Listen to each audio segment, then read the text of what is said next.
All right, Andrew Jones, I'm going to go to you first. Yep. Well, as soon as he sits down, I will. Yep. As soon as he He's sits right. down. Okay. Go ahead, Andrew. Hey, Coach, are you pleased with the shots that Caleb and RJ are taking? That they're so far through 7 games, they've taken more than 50% of your shots. Some of the shots I'm 100% comfortable with. Other shots I'm not, and we've talked about it. Can you elaborate on that? What the conversations have been like, especially with Caleb in particular, when maybe he can get some of the shots a little bit later in possessions?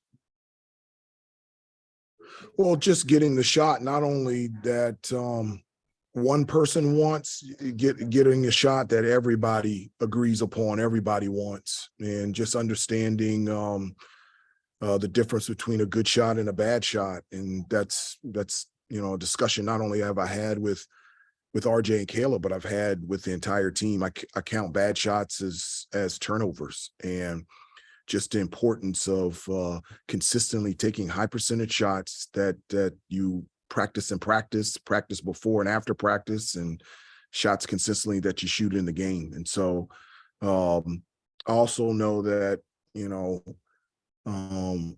some of the shot selections are because they want to make something happen. And, and sometimes in those situations, the best thing is to create and to wait for a better shot. And that's something that I've had discussions with everybody, and specifically Caleb and RJ. Thank you. Jim Coyle, go ahead. Hey, Coach, thank you for taking the time to do this. With Indiana, they are looked at as a team that is very, very deep. And looking at North Carolina, you guys use a lot of minutes in with your starters. How do you see Indiana as someone that you have to take on from a team that is using 8, 9, 10 guys in a game versus your rotation, which has been a lot smaller? And then follow it up with, have you talked to Coach Williams about the environment that you're going to be coming in to at Assembly Hall? Because the last time he was here, he made a big deal about that environment of what it was like to play in Assembly Hall. Well, first of all, DeMarco, Puff, and Seth have consistently got minutes off the bench. And so I've consistently played, 8 to 9 guys the entire season. So I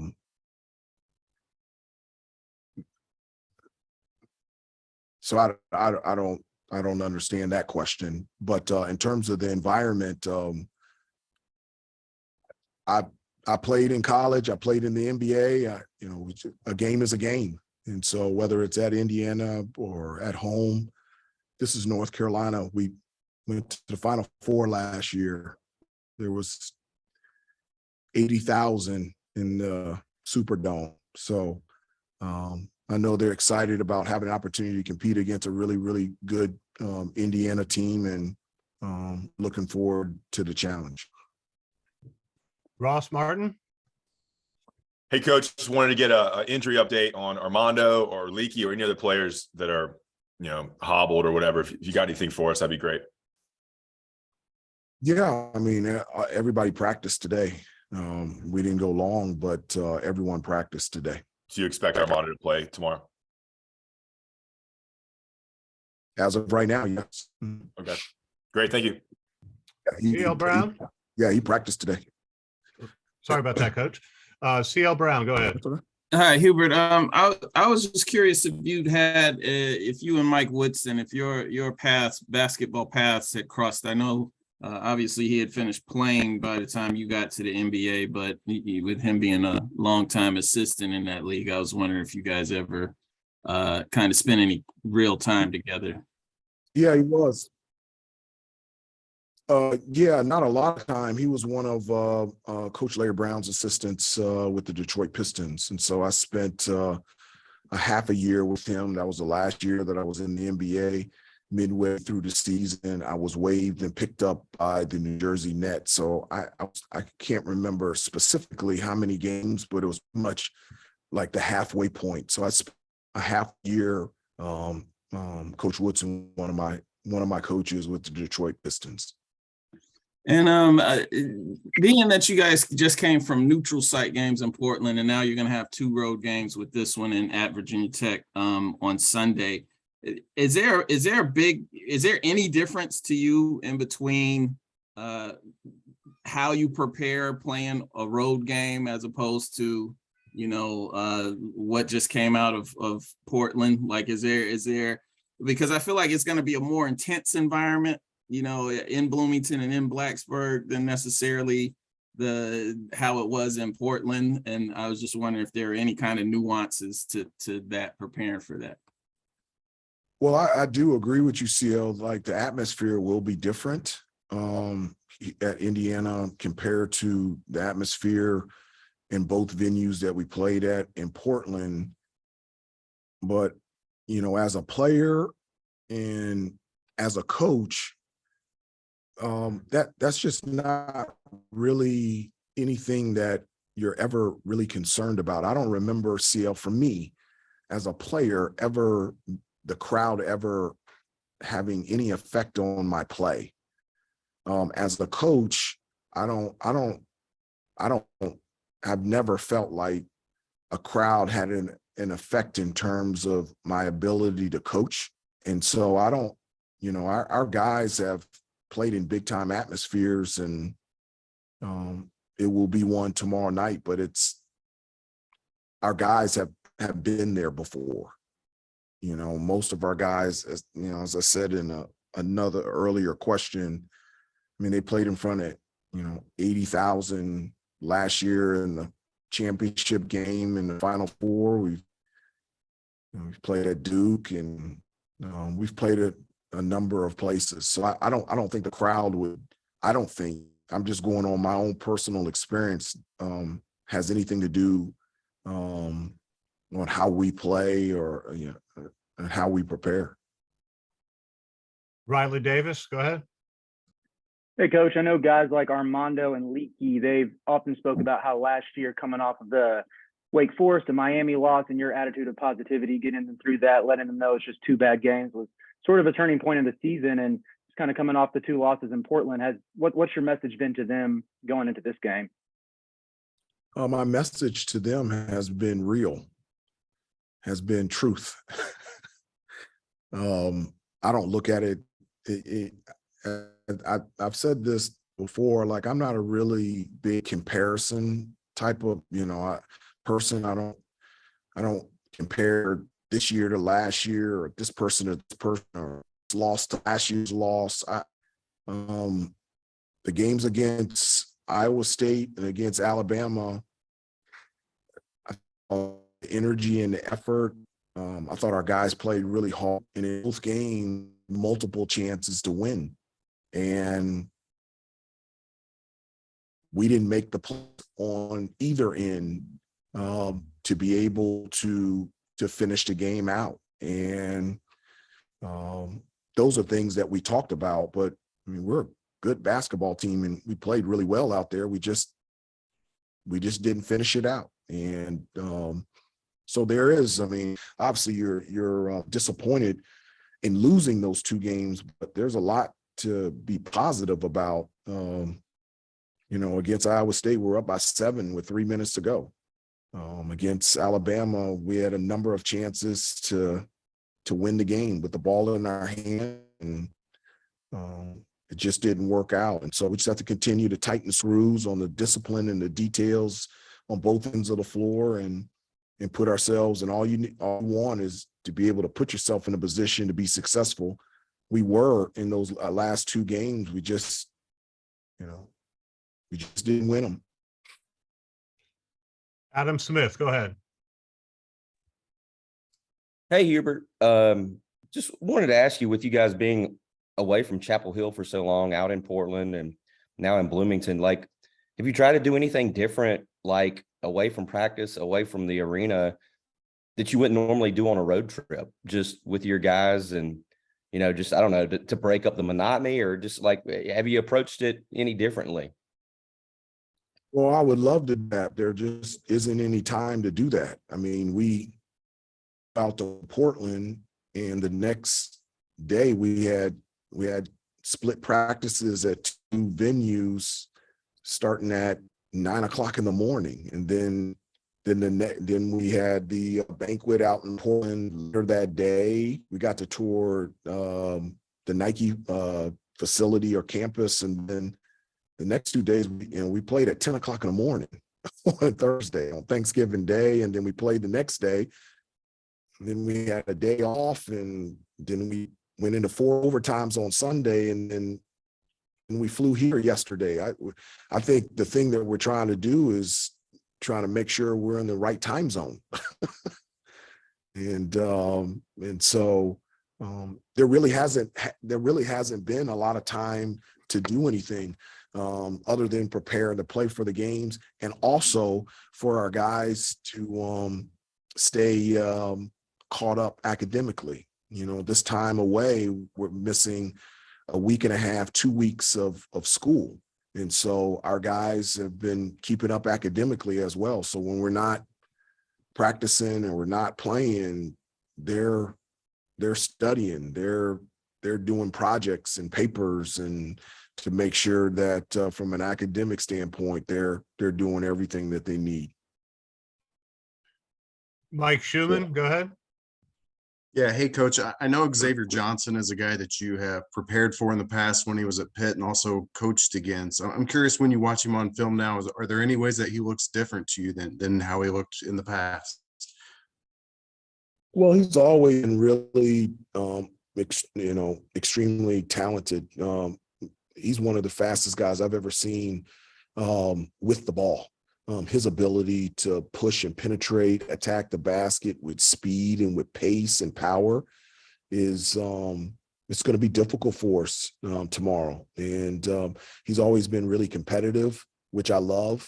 And he's really improved his outside shot. I think this year so far he's 8 of 12 from 3-point range. And earlier in his career, that was something that was probably a weakness of his. And you could just tell the hard work that he's put together, that now it isn't a weakness, it's a strength. And so he gets after it defensively too. He was a really good, I was always worried about him when we played him against Pitt, and I'm just as concerned in terms of how to guard and how to contain him now that he's at Indiana. Josh Grant.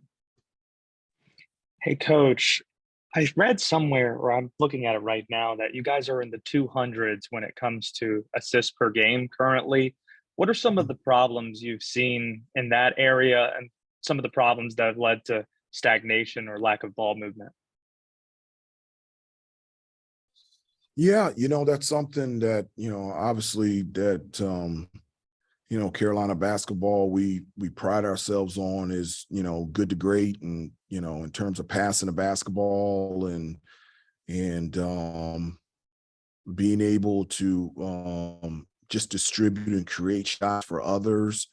It has been, so far, it's been difficult. It's been difficult. I think teams have, compared to last year, they've trapped us more in terms of coming off ball screens and really put an emphasis on keeping our guards out of the paint. And so we got to do a better job of moving the basketball and getting into the lane and drawing defenders and hitting the open guy and having more ball movement with the combination of player movement in our half court sets. And so that's something that we have talked about at a lot in terms of moving the basketball more. And, that's an area, you're right, that's an area that we desperately need to improve. Thank you, Coach. Tyler Tackman. Hey, Coach, hope you're doing well. But you were mentioning Xavier Johnson, but I guess beyond him in preparing for North Carolina or for Indiana and just watching film, what are some of the challenges you see them presenting? I guess what has just kind of stood out to you in evaluating them up, leading up to the game? Well, they're a team that really prides itself on, dominating points in the paint. And so, whether through post or penetration or offensive rebounds, this is a team that this year has really lived offensively scoring in the paint. So that's something that, we have to not only defend, but take away. And so that's important for us. They're really good in transition, the way that all 5 guys run in transition. And so it's going to be important for us to take care of the basketball, because if you turn the ball over, most times it's a pick 6 for them and their ability to score, whether it's a layup or a dunk or a wide open 3. And so defensively, they pressure you and they get after you a lot defensively, but they're just a really good basketball team. Their ability and versatility on the offensive end, and then their length and athleticism on the defensive end always will cause any team problems. And I think also there's a hunger and thirst about them that they, about this group that drives them and motivates them to be the best that they can be this year. And so they're just a really good basketball team, extremely well coached. All right, we've got time for 2 more. Art Chansky and then Todd Golden to wrap us up. Go ahead, Art. Hey, Coach. Just pivoting a little bit. Can you all hear me? Yes. Yeah. Okay. Yes, Art. Coach Smith, we all know about Coach Smith's relationship with Bob Knight, and Roy has always talked about, I think, him being one of the 3 mentors, his 3 mentors. Do you have any relationship with Bob from your days at ESPN or through other basketball, or if not, your assessment of him and what he meant to college basketball and specifically IU? Well, I mean, he's one of the greatest coaches any sport of all time. Growing up, obviously, I wanted to go to Carolina. My second choice was I wanted to go to Indiana. I just wanted to be coached by Coach Knight. I just love the way that, he coached, the way he taught players, I love the way that he cared about his players. And I love the way that he approached the game. So I've always felt that way about him, even growing up playing basketball. And I still feel that same way, even more today. I don't have a huge relationship with, other than we worked together for a couple of years on ESPN on game day. And I loved working with him. I loved spending that time with him and talking basketball and talking life. He taught me a new way to tie a tie. And I actually tied a tie the way that he taught me. And so I just really enjoyed those couple of years that I was able to spend some time with him with ESPN. And, when you think about Indiana basketball, no disrespect to anybody, the first person I think about is Coach Knight. All right, Todd, last one. It's the end of the road for the Big Ten ACC Challenge. From North Carolina's perspective, what has this challenge meant over the years? And also, how excited are you about the new challenge that the ACC has with the SEC coming? Well, it's been a lot of fun, competing in this Big Ten ACC Challenge. As a player, I participated in the Big East ACC Challenge, and that was always a lot of fun, playing against, Georgetown and Seton Hall and UConn. And so having these big time matchups early in the season, and the cool thing about it is it's not a neutral site. You get to play on other people's home courts, and it's just a great experience. And the experience that I had as an assistant coach and that head coach playing in these type of games are stuff that I will remember for the rest of my life. And I really am sad that it's ending. And so, but I know that, the ACC SEC challenge it's going to be awesome as well. But I love these type of matchups. And our players love too.